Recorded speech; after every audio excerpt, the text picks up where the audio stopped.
Hi guys, it's Lindsay. Welcome back to The Wandering Reader. Today I'm going to be doing another unhaul.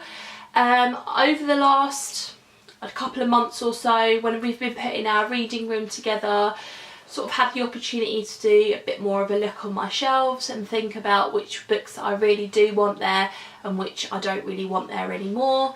So I've got a pile of books to show you that I'm shortly going to be taking to the charity shop so that somebody else can enjoy reading them.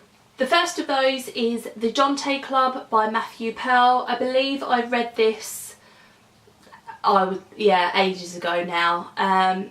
But I don't really remember a lot of what it's about, and it's clearly not going to be a favourite of mine, so this is going to go. Then I've got two David Mitchell books here. I have got The Cloud Atlas and The Bone Clocks. I've talked on my channel before about how I'm not a big fan of David Mitchell. I have only read The Cloud Atlas, no, just Cloud Atlas, but this really didn't impress me at all. In fact, I hated the reading experience. So my husband's read this one, but I have no inclination whatsoever to pick this up, so these are going to go to the charity shop too. Then I have here Purple Hibiscus by Chimamanda Ngozi Adichie.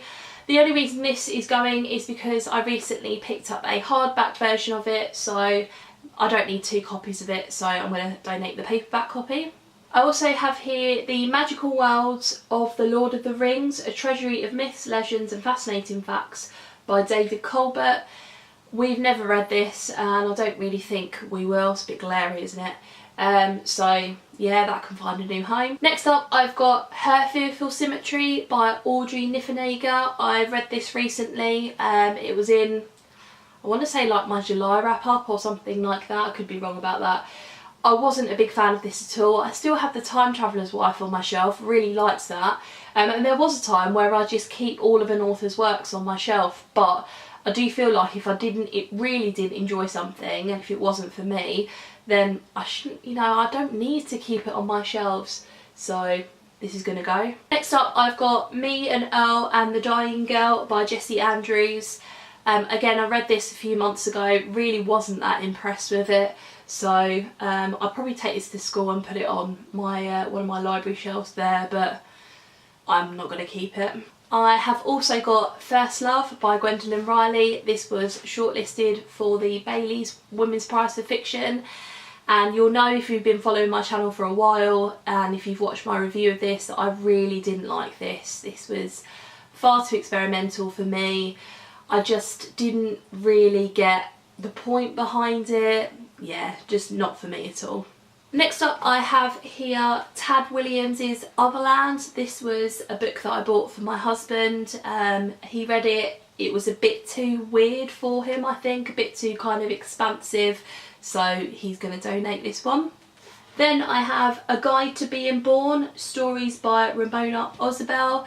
I read this for the book swapathon around March time. I liked some of the stories in here, others I didn't really get the point of. I think it was a bit too surrealist for me. I think I maybe would like more realist short stories. It's an absolutely beautiful cover, but it's not really a reason to keep it on my shelf, so I let somebody else enjoy that. Next up I've got Into the Wild by John Krakauer. Again, I quite liked this. It was a good non-fiction book. A good book following the death of Chris McCandless, but not particularly one that I want to keep now that I've read it, so I'm going to donate that. Then I've got here The Blind Assassin by Margaret Atwood. I've read this quite a number of years ago now and it's just been hanging around on my shelf ever since. I didn't really enjoy it that much. I think it went a bit over my head at the time that I was reading it. That's one of those cases of, wrong moment for that particular book. I've talked about that kind of idea before. I may buy it again in the future. I can't see me doing that though, so let somebody else enjoy it.